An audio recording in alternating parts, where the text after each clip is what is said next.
ceramah yang disampaikan oleh Al-Ustaz Zulkarnain SPD kepada Ustaz dipersilakan.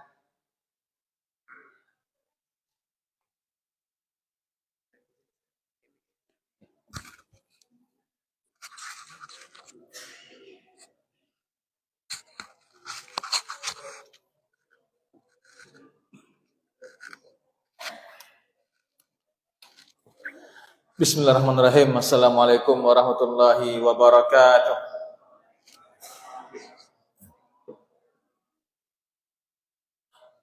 Alhamdulillah alamin. Wassalatu wassalamu ala asyrafil anbiya'il mursalin wa ala alihi wa sahbihi ajmain. Amma ba'du. Bersyukur kita kehadirat Allah Subhanahu wa taala yang mana pada malam hari ini Allah Subhanahu wa taala telah memberikan kita kesehatan, kesempatan dan kekuatan serta kasihnya kepada kita sehingga kita bisa berkumpul di masjid kita ini untuk mentaati perintahnya, mendirikan malam-malam di bulan Ramadan, dan sudah 3 hari telah kita lewati. Insyaallah besok kita akan memasuki hari yang keempat. Mari kita berdoa semua kita akan tetap terus sampai kepada hari yang terakhir. Amin ya rabbal alamin. Salam dan salam kita haturkan kepada junjungan kita Nabi Muhammad sallallahu alaihi wasallam. Allahumma shalli ala sayyidina Muhammad wa ala ali sayyidina Muhammad.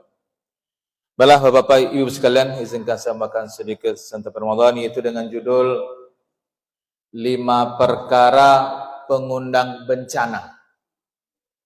Ya. Bencana itu ya bisa jadi bencana alam, ya. Bisa ujian, bisa teguran, bisa juga akibat perbuatan manusia. Ya. Memang ada orang mengatakan pakai teori-teori bencana itu karena pergesekan lempeng bumi, karena suhu penguapan tinggi, macam-macam. Silahkan. Tapi kalau dalam kacamata agama, ya, bencana itu bisa disebabkan oleh akibat perbuatan manusia. Yang pertama adalah kezaliman. Bahasa Arabnya zulmun, artinya gelap. Jadi zalim itu perbuatan yang menutupi kebenaran dan menyebabkan kebinasaan. Ya. Zalim itu, ya, kezaliman itu, ya, artinya menempatkan sesuatu bukan pada tempatnya. Ya, artinya merampas hak orang lain, ya, menganiaya baik diri sendiri ataupun orang lain, juga intimidasi, diskriminasi, ya, pemaksaan dan sebagainya, ya, itu juga termasuk kepada perbuatan zalim. Ya, Allah SWT berfirman, "A'udzubillahi minasyaitonirrajim. Innamas sabilu 'alal ladzina yazlimuna an-nasa wa yabghuna fil ardi bighairil haqqi ulaika lahum adzabun alim." Asy-Syura 42. Sungguhnya kesalahan itu adalah atas orang-orang yang telah menzalimi manusia dan, ya, melakukan perbuatan melewati batas di muka bumi, ya, tanpa mengindahkan yang namanya kebenaran, maka bagi mereka adalah azab yang pedih. Bahkan kata Nabi sallallahu alaihi wasallam artinya 2 dosa yang langsung Allah balas ketika dunia, tidak perlu nunggu di akhirat. Yang pertama adalah menzalimi manusia, yang kedua adalah durhaka kepada kedua orang tua. Itu langsung Allah balas ketika di dunia, tidak perlu menunggu di akhirat. Ya. Itu perbuatan zalim. Bahkan kata Nabi sallallahu alaihi wasallam, ya, wattaqi da'watal mazlum fa innahu laisa, ya, baina wa bainallah hijab. Ya, berhati-hatilah, ya, atas doanya orang yang terzalimi, ya. Karena bagi dia tidak ada, dan Allah tidak ada perantara. Langsung Allah kabulkan doanya meskipun dia orang kafir, Pak, Bu, Ibu sekalian. Ya. Kalau orang kafir berdoa, misalnya begini, "Wahai Tuhannya orang Islam." Misalnya orang Islam menzalimi orang kafir misalnya. Dia ngomong seperti itu, "Wahai Tuhannya orang Islam, hancurkan dia." yang telah berbuat aniaya kepada saya, misalnya itu bisa apa? Allah kabulkan. Makanya kita jangan sampai berbuat zalim. Ya. Kemudian yang kedua adalah kemaksiatan. Ya. Contohnya merebaknya zina, riba, ya. Kata Nabi sallallahu alaihi wasallam, idza zahara zina war riba ya, fi qaryatin faqad ahallu ya bi anfusihim adzabullah. Apabila telah nampak itu yang namanya zina dan riba pada suatu kaum di suatu negeri, maka mereka telah mengundang azab Allah. Ya. Makanya dalam Islam itu ya semuanya dijaga. Ya. Jaga hati keyakinan akidah, jangan sampai syirik. Jaga akal, jangan sampai mabuk. Minuman keras, narkoba dan sebagainya. Jaga badan, jangan sampai makan yang haram. Menjaga keturunan, yaitu jangan sampai berzina. Kemudian menjaga harta, jangan sampai mencuri, korupsi dan sebagainya. Satunya lah menjaga diri kita jangan sampai berbuat zina. Maka Bapak Ibu sekalian, kita punya anak perempuan, hati-hati. Dalam Islam tidak ada pacaran. Tidak yang ada hanya ta'aruf. Karena apa? Pacaran itu bisa mengundang perbuatan zina. Awal-awal dari melihat, dari pandangan. Perkenalan, akhirnya timbul perasaan dan segala macam. Ya. Maka hindarkan dari yang namanya hal yang mengandung mengundang perbuatan zina. Satunya adalah pacaran. Kemudian tontonan. Ini sekarang Bapak Ibu sekalian, di negara mana tuh? Australia. Itu sudah dikeluarkan hukum undang-undang untuk yang namanya anak-anak di bawah umur 16 tahun itu tidak menggunakan media sosial. Mungkin dilarang menggunakan yang namanya HP dan sebagainya. Karena dampaknya sangat mengerikan sekali. Kalau di negara kita ini mungkin bebas. Ya. Memang kita harus tahu namanya teknologi. Ya. Boleh pakai, tapi jangan sampai diperbudak yang namanya teknologi. Ya. Nah, jadi kalau itu ya merebak, maka rusaklah tatanan kehidupan manusia, hanya menimbulkan bencana. Ya. Kemudian selain maksiat yang mengundang bencana adalah kufur nikmat. Ibu sekalian, tidak bersyukur. Ya. Allah katakan, wa iz ta'adzana rabbukum la in syakartum la azidannakum wa la in kafartum inna adzabi lasyadid. Apabila Tuhanmu telah maklumkan kalau kamu bersyukur maka akan aku tambahkan nikmat atasmu, tapi apabila kamu kufur mengingkari nikmatku maka sungguh azabku amat sangat pedih. Apa bentuk orang kufur nikmat itu? Tidak bersyukur. Datang Ramadan tidak mau puasa. Ya Bu ya, Pak ya. Datang Ramadan tidak mau puasa, tidak puasa, tidak pula sholat, tidak berzakat. Tiba-tiba Pak, ketika hari raya datang dia Pak, sholat Idul Fitri. Habis khutbah, maaf lahir batin ya Pak, lahir batinnya Bu. Ya. Itu orang tidak bersyukur. Tanda bersyukur tidak mau beribadah. Tanda bersyukur itulah beribadah. Bukan sekedar mengucapkan lafaz alhamdulillah. Itu hanya lafaz syukur, alhamdulillah. Tapi tanda orang bersyukur itulah dia beribadah, mentaati perintah Allah SWT. Ya, itu bisa mengundang bencana. Bahkan Allah katakan, wa idza aradna an nuhlika qaryatan amarna mutrafiha wa fasaku fiha fa haqqa alaihil qaul fadammarnaha tadmir. Dan apabila kami ingin membinasakan suatu kaum, suatu negeri, maka kami akan perintahkan orang-orang yang hidup mewah di antara mereka untuk mentaati perintah Allah, tapi mereka malah mendurhakai perintah tersebut, maka tetaplah perkataan kami, azab kami, maka kami akan hancurkan mereka sehancur-hancurnya. Contoh Pak, kemarin siapa tuh Donald Trump, Presiden Amerika baru dilantik. I will make fire in the Middle East. Saya akan membuat api, membuat neraka di Timur Tengah. Artinya apa jadi Pak? Los Angeles terbakar. Tanggal 7 Januari kemarin, hadiah tahun baru, mampus. Seluas apa, Bu?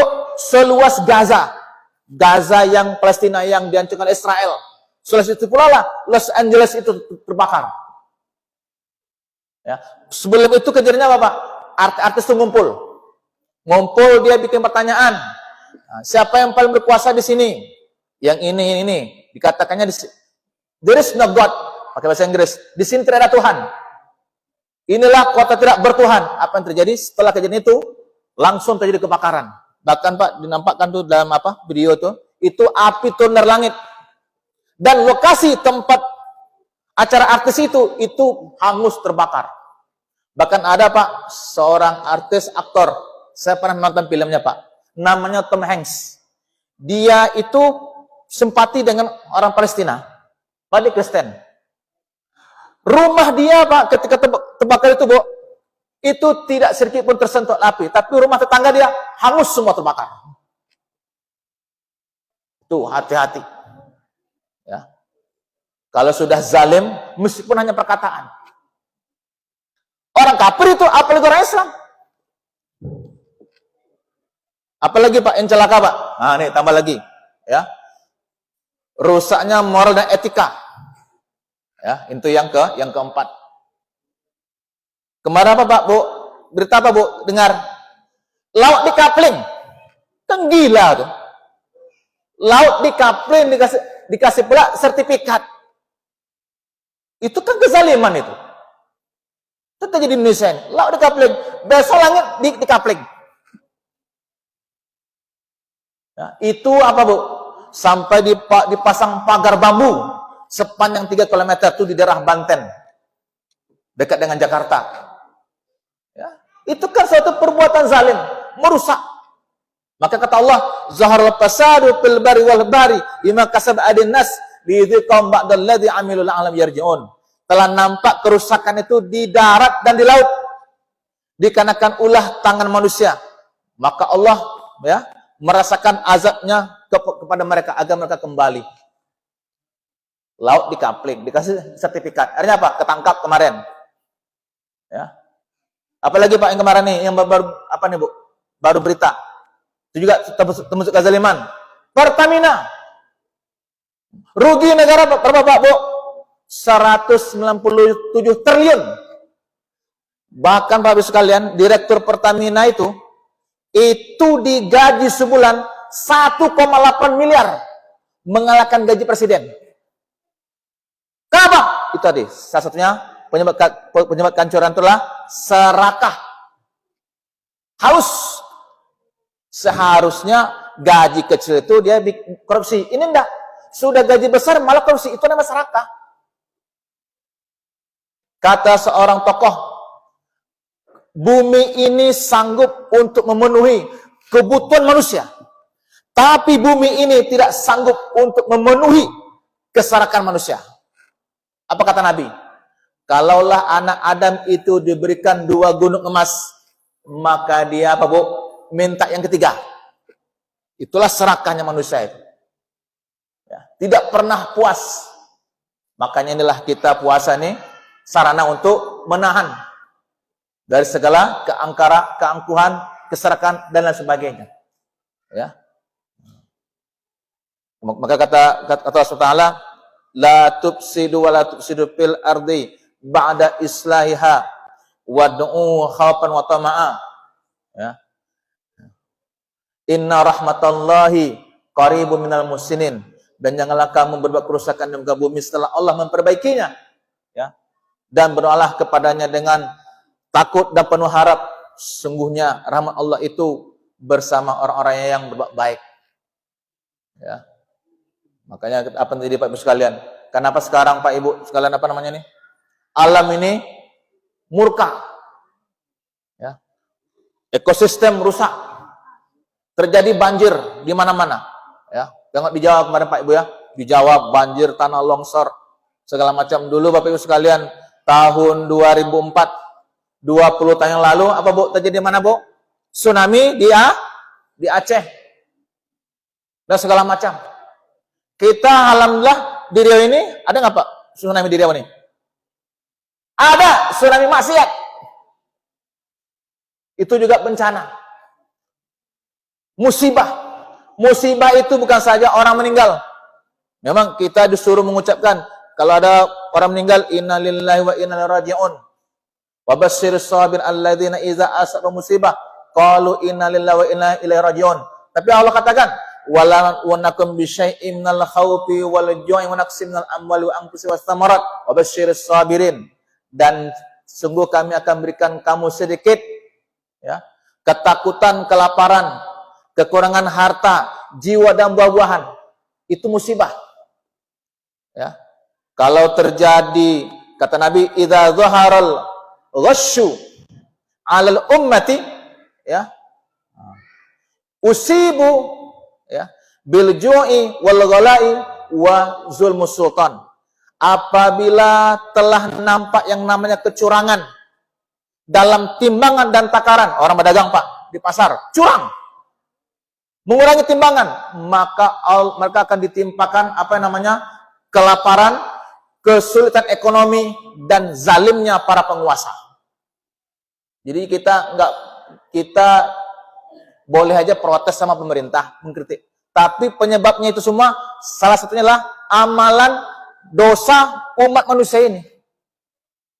Ya, maka kita mesti berhati-hati. Ya memang kenapa Allah berikan pemimpin yang zalim? Mungkin salah satunya adalah dosa suatu kaum tadi, dosa umat ini. Maka apa solusinya Bapak sekalian? Ya. Allah katakan, kami tidak akan mengazab suatu kaum itu apabila di antara kaum itu ada yang minta ampun. Ya, jadi Pak Yusuf ada cerita Imam Hasan Basri itu datangi banyak orang ya di Irak beliau tinggal ya. Beliau seorang ulama datang mengadu masalah, wahai Tuan Imam, saya belum dapat jodoh, apa solusinya? Saya miskin, saya harap rezeki, apa solusinya? Saya belum punya anak, sawah saya serang hama. Apa kata beliau? Istighfar, minta ampun.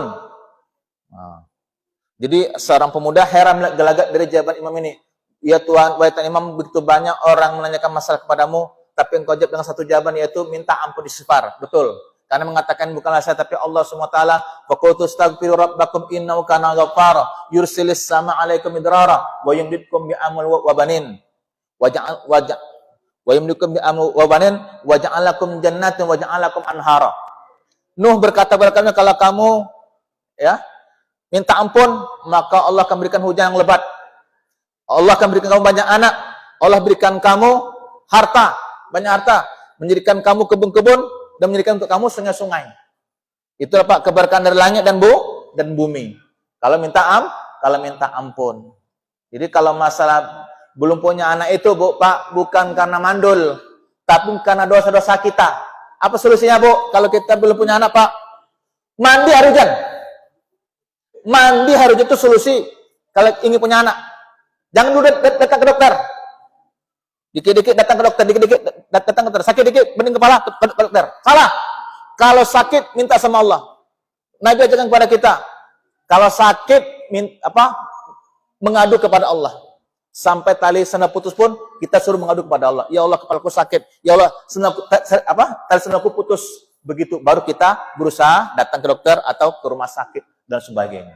Insya Allah, Allah akan berikan kita keberkahan dan mendekatkan kita dari segala macam bencana ini. Apalagi dalam Ramadan ini kita banyak-banyak beribadah. Insya Allah Allah memberikan keberkahan dan meridai amal ibadah kita.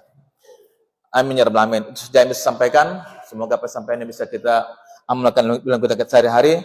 Kepada Allah saya minta ampun dan kepada Bapak Ibu saya minta maaf. Saya akhiri. Wabillahi taufiq wal hidayah. Wassalamualaikum warahmatullahi wabarakatuh.